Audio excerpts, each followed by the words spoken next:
When you think about something like trust, it's not easy to define. It's kind of abstract and intangible. It's emotional. It's a feeling. It's not something you can touch or hold in your hand.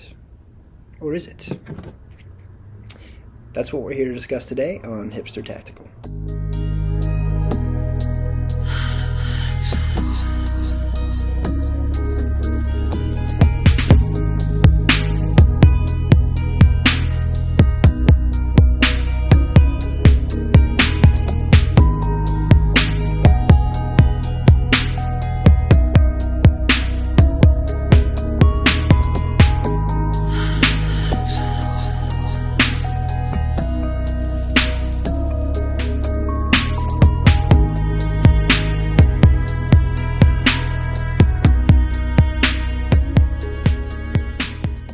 Smith & Wesson 5906.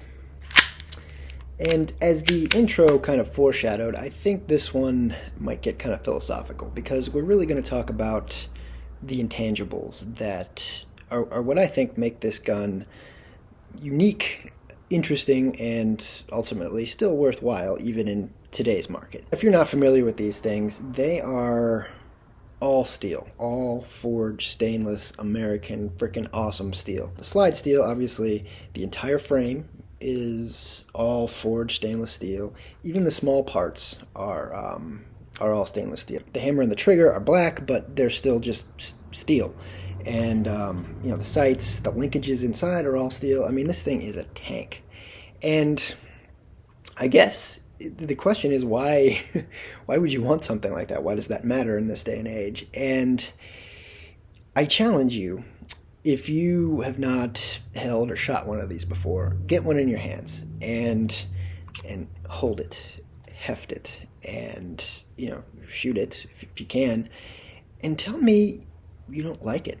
It all sorts to make sense when you hold one of these things and shoot it, and it just evokes this feeling of confidence. You just feel like you can trust it. And if you look back at this gun's history, it has a very storied history in law enforcement in the United States, and I think it was used overseas to some degree too. But the Smith & Wesson third generation pistols were mainstays of law enforcement from the late 80s all the way through the 90s and the early 2000s, and thousands of cops carried these guns. On some of the forums I'm on, some former law enforcement officers or members, and they talk about having used these guns. Some were even armorers, and so they have kind of the inside scoop as to how these guns functioned and everything. And the consensus is that these guns were well respected for their reliability. They ran well. They didn't have problems. I think every once in a while I would read something about a broken extractor, but I feel like if you use any gun on a departmental level, you're going to have something break sometime. Back to that idea of trust, this is something that you can have complete confidence in, even though it's old, even though it's not made anymore. So it's proven, it's trustworthy, it definitely looks cool. How does it shoot?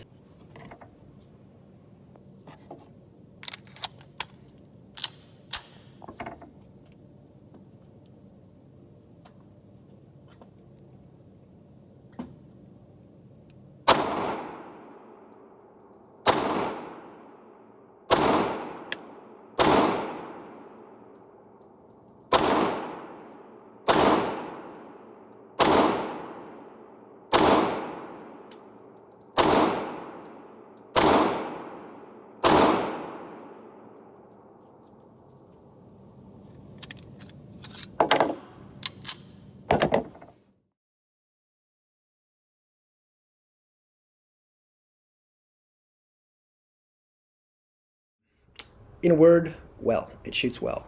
There's no other way to put it. The stability it offers with the weight, and especially the weight is really kind of centered right over your hand. You can see where the frame flares out here to accommodate the double stack mag. It seems like a solid brick of metal right here. I mean, it's not. There's like nooks and crannies and camming surfaces inside it, but man, that weight centers right over your hand, and it points and aims and shoots really well, just soaks up the recoil.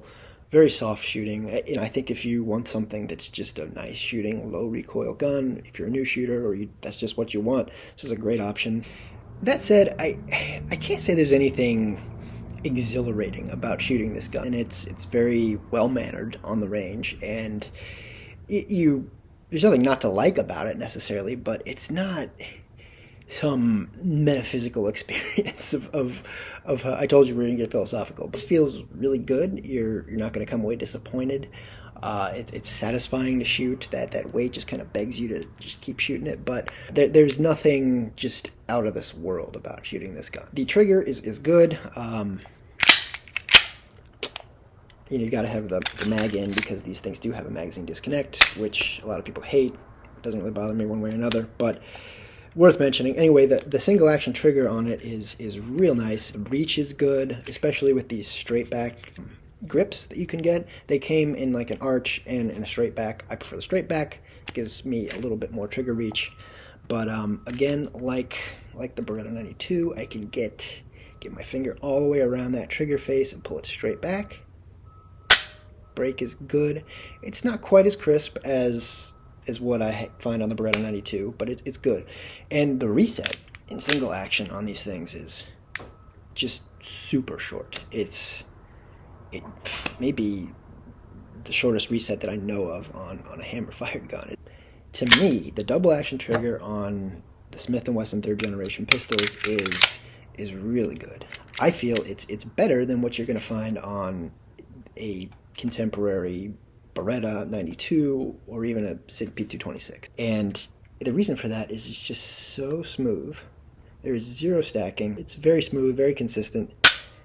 And the big thing is it just lays the hammer down so gently. The gun doesn't shake or jitter or squirt all over the place like it tends to do with the Beretta 92. As much as I love the Beretta 92,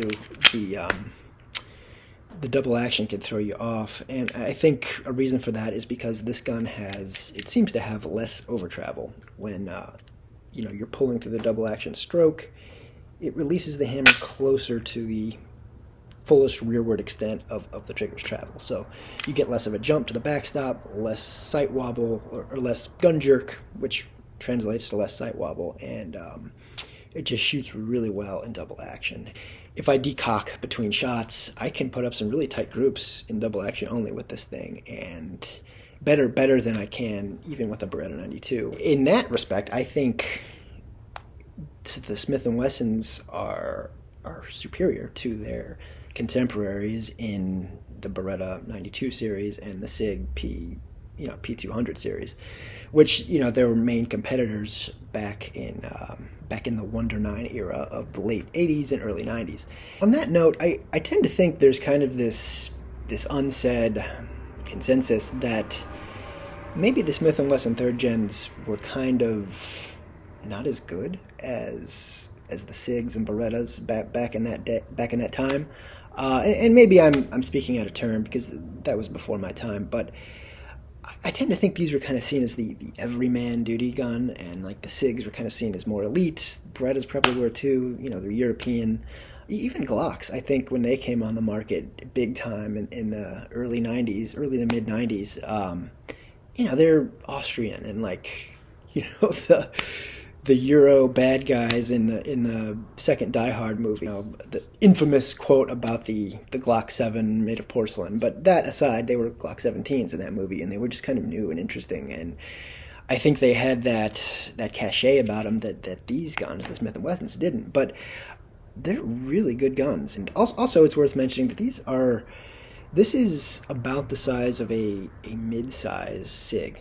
This is about the size of a P228 SIG or a P229. So it's a little more compact than a P226 and definitely more compact than a Beretta 92.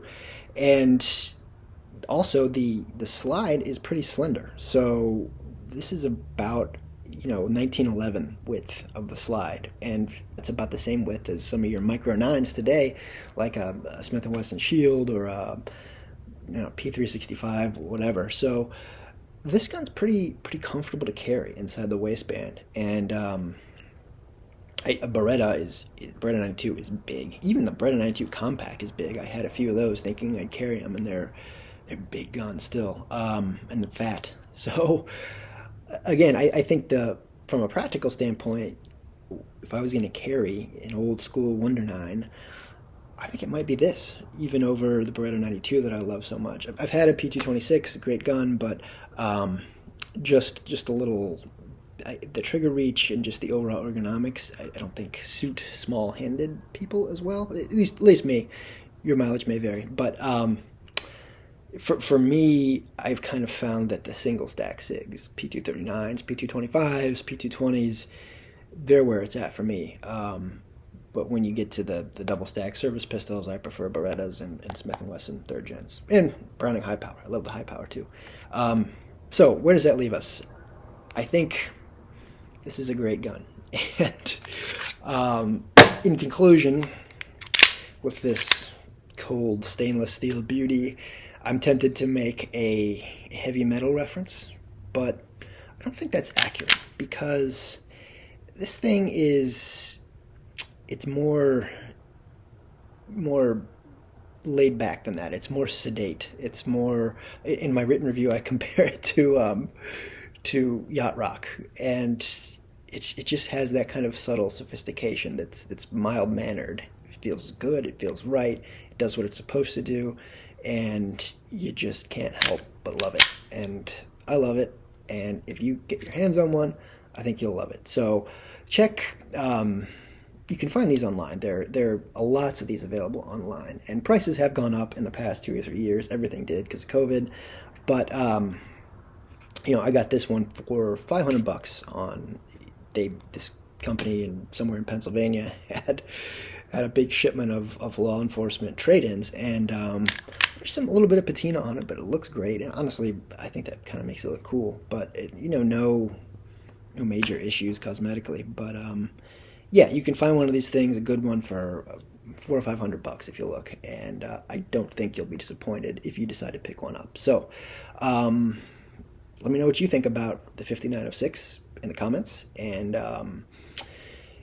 that is really all I've got to say. Check out the written review. The link is in the description, and if you like beats like the one I use in the intro, check out my SoundCloud, link also in the description. Anyway, until next time, this is Hipster Tactical. I'm Matt.